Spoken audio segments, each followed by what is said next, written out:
시청자 여러분 안녕하십니까? BOA 모닝뉴스 시작합니다.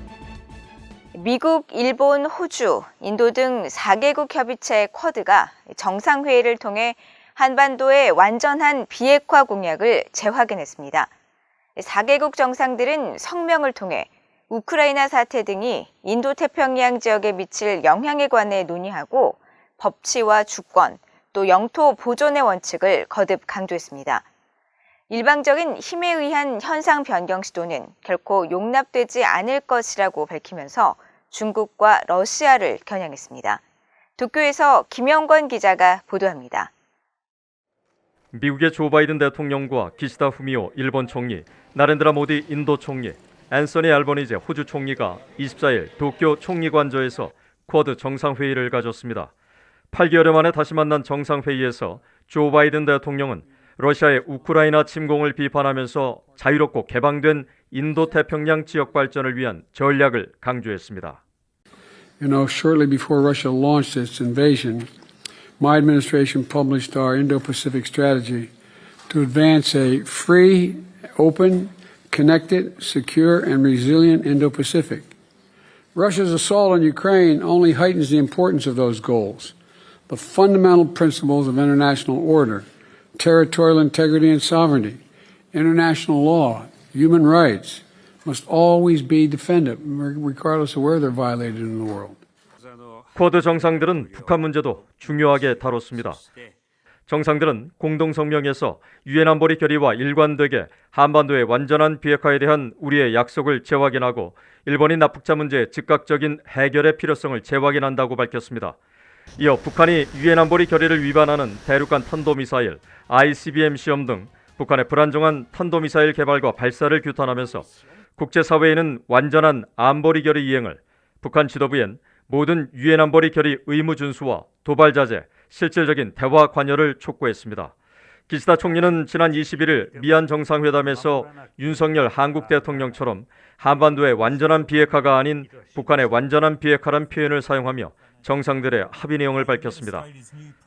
弾道ミサイルを立て続けに発射をし、核ミサイル活動を活発化させている北朝鮮についても議論をし、北朝鮮の完全な非核化に向けた連携で一致するとともに、 기시다 총리는 또 정상들은 북한 내 점증하는 심각한 코로나 감염 사태에 관해서도 논의했다면서 이번 사태가 지리적 공백을 만들지 않는 게 중요하다고 강조했습니다.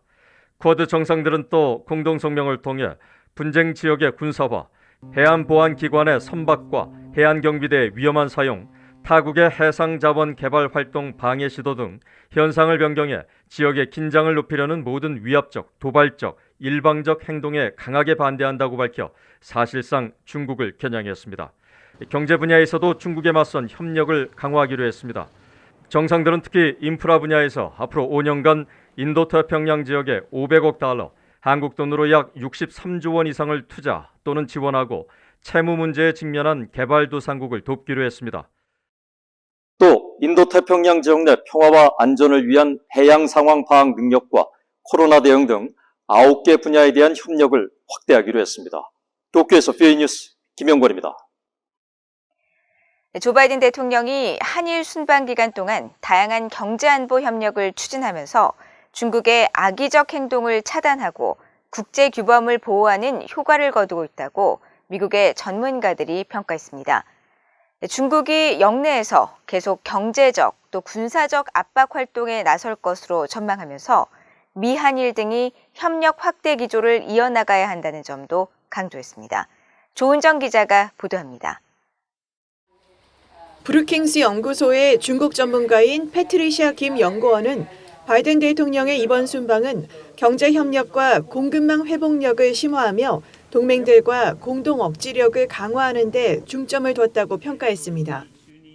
To demonstrate to Beijing that the capability and the will of the U.S. alliance network to deter destabilizing actions that might be taken by China. So the ultimate objective really is to ensure that Beijing understands that the cost of aggression, such as in the Taiwan Strait or in the East China Sea, will outweigh any benefits. 패트릭 크로닌 허드슨 연구소 아시아 태평양 안보석좌는 바이든 대통령은 일련의 성명을 통해 중국을 직접적으로 반대하지는 않으면서도 중국의 악의적, 강압적 행동을 차단하는 보호막을 세우는 효과를 냈다고 평가했습니다. Well, I think what we're seeing is the latest step up from the part of the United States, Japan, Korea, and others in response to Chinese coercion and aggression. This is exactly how they should be responding. 크로닌 석자는 그러면서 중국은 지금까지 영향력을 확대하기 위해 해왔던 활동들을 계속 이어갈 것이라면서 군사훈련 승격과 군 현대화, 솔로몬 제도와 같은 안보와 경제협정 추진, 1대1로 투자 확대, 미국의 동맹인 필리핀의 새로운 페르난도 마르코스 대통령에 대한 유인책 제시 등을 지적했습니다. 전문가들은 또 미국과 일본, 인도, 호주 정상이 참여하는 쿼드 역시 안보 현안을 직접적으로 다루지 않고 있지만 협의체라는 존재만으로도 중국에 보내는 메시지가 크다고 지적했습니다. Well, I don't think that Quad is a deterrent force. I think that Quad is really focused on the mutual interests of the four countries, but more importantly on the rules-based international order. And by banding together, they send a powerful message that is what they support. 전문가들은 23일 출범한 인도태평양 경제 프레임워크 IPEF도 아직 초기 단계이지만 중국의 경제적 강압으로부터 국가들을 보호할 수 있는 장치라고 평가했습니다. 그러면서 IPEF의 목표는 중국의 경제적 강압 행동을 억제하기 위해 미국과 아시아 동맹들 간 경제 협력과 회복력을 강화하려는 것이라고 강조했습니다. VOA 뉴스 조은정입니다. 한미 동맹재단과 주한미군 전우회가 최근 미한 정상회담 결과에 대한 지지 성명을 발표하고 양국 정상이 연합훈련 확대 방안에 대한 논의를 시작한 것을 환영한다고 밝혔습니다. 이들 단체는 24일 발표한 미한 정상회담 지지 성명에서 미한 동맹이 북한의 핵 억제를 위한 노력을 증대하고 한반도와 주변에서 연합 군사훈련의 범위와 규모를 확대하기 위해 논의를 시작한 데 대해 환영한다며 연합훈련은 군사 대비태세의 기본 토대로 고도화되는 북한 위협에 대비해 한국을 방어하는 데 필수적 요소라고 강조했습니다. 또 두 정상이 미한 동맹을 포괄적인 전략적 관계로 발전시켰다는 데 깊이 공감하고 이를 매우 자랑스럽게 생각한다면서 양국 국민들 간의 긴밀한 유대관계와 민주주의, 인권, 또 규칙에 기반한 국제질서 공약을 통해 양국은 어떤 도전도 이겨내고 제시된 모든 기회를 잡을 수 있는 관계로 발전해 나갈 것이라고 밝혔습니다. 조 바이든 미국 대통령의 한국과 일본 방문이 이어진 가운데 중국과 러시아 군용기들이 대거 한국 독도 인근 한국 방공식별구역 카디지에 진입했다가 나간 것으로 파악됐습니다. 한국합동참모본부는 24일 오전 7시 56분쯤 중국 군용기 H-6 폭격기 2대가 제주도 인근 이어도 서북방 126km 지점에서 한국 방공식별구역 카디지에 진입한 뒤 동해상으로 이동해 9시 33분쯤 카디지 북쪽으로 이탈했다고 밝혔습니다. 또 이들 중국 군용기들은 이후 동해 북쪽 지역에서 러시아 Tu-95 폭격기 등 전투기 4대와 합류해 다시 이어도 서북방 126km 지점에서 카디지에 진입한 뒤 동해로 이동해 10시 15분쯤 카디지를 이탈했다고 설명했습니다. 합참은 이후 오후 3시 40분쯤에도 카디지 외곽에서 중국과 러시아 군용기 6대를 또다시 포착했으며 이들 군용기들은 한국 영공을 침범하지는 않았다면서 이들의 카디즈 진입 이전부터 공군 전투기를 투입해 우발적 상황에 대비한 전술 조치를 실시했다고 밝혔습니다. 일본 방위성도 이날 오전부터 오후까지 중국군과 러시아군 폭격기가 일본해와 동중국해, 태평양 상국에서 장거리에 걸쳐 공동 비행하고 있는 것을 확인했다고 밝혔으며 이와 관련해 기시노부오 방위상은 정례브리핑에서 쿼드 정상회담이 개최된 가운데 진행된 중국과 러시아군의 군사훈련은 쿼드 개최국인 일본에 대한 시위 성격으로 이전보다 도발 강도가 높아진 것으로 판단하고 있다면서 이런 행동은 간과할 수 없다고 규탄했습니다. 조 바이든 대통령의 한국 방문 결과에 대해 미국 의회 내 민주당 소속 의원들과 공화당 소속 의원들의 평가가 엇갈립니다. 여당인 민주당 의원들은 한국 기업들의 미국 투자 유치 성과를 띄우는 반면에 야당인 공화당의 일각에서는 트럼프 행정부 당시 최대 대북 압박 캠페인을 복원해야 한다는 목소리가 이어지고 있습니다. 이조은 기자입니다. 미국 민주당의 캐롤린 말로니 하원 의원은 바이든 대통령의 취임 후 첫 방한 결과와 관련해 한국 기업 삼성전자의 미국 투자 계획 발표에 주목했습니다.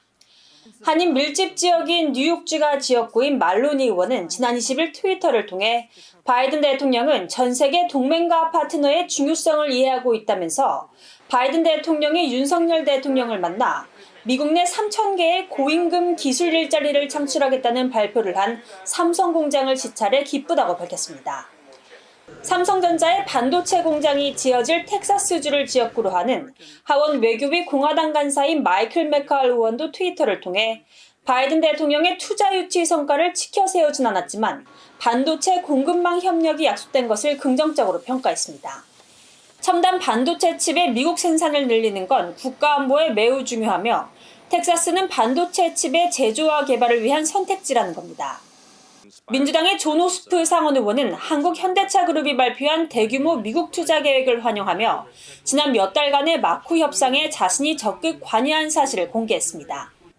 현대 전기차 공장이 신설될 조지아주가 지역구인 오소프 의원은 지난 20일 트위터를 통해 정의선 현대차 그룹 회장과 접견 당시 사진을 올리며 자신이 했던 몇 달간의 마쿠 작업 이후 현대차는 조지아주 브라이언 카운티에 8,100개의 일자리를 창출하는 신형 전기자동차와 전기자동차 배터리 제조 공장 설립이라는 역사적인 계획을 공식 발표했다고 말했습니다.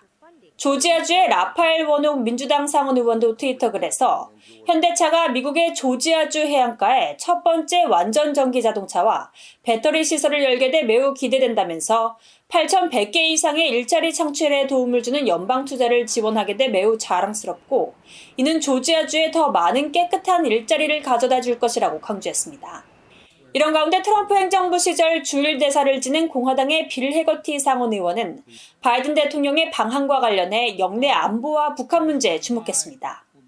해거티 의원은 21일 트위터 글에서 미한 동맹은 인도태평양 지역의 안보와 번영, 자유에 여전히 중요한 역할을 하고 있다며 바이든 대통령은 북한에 대한 트럼프 행정부의 최대 압박 캠페인을 계속해야 한다고 밝혔습니다. 그러면서 바이든 대통령이 북한에 대해 오바마 행정부 시절의 전략적 인내 정책으로 돌아가선 안 된다고 지적했습니다. 바이든 대통령의 한국 방문과 관련해 공화당 의원들은 민주당 의원들이 주목한 바이든 대통령의 경제 행보에 대해선 별다른 반응을 내놓지 않고 있습니다. VOA 뉴스 이조은입니다. 북한이 핵실험과 미사일 시험 발사 준비를 마쳤으며 잠수함 발사탄도미사일 SLBM 등의 개발을 통해 기습 공격 역량 향상을 모색하고 있다고 한국과 일본의 군사당국이 지적했습니다. 한국합동참모본부는 24일 정례브리핑에서 북한군의 동향과 관련한 질문에 북한의 핵실험과 미사일 발사 준비는 마무리된 것으로 보고 있으며 한미 당국은 긴밀한 공조 아래 관련 동향을 면밀히 추적 감시하고 미군은 확고한 대비 태세를 유지하고 있다고 강조했습니다.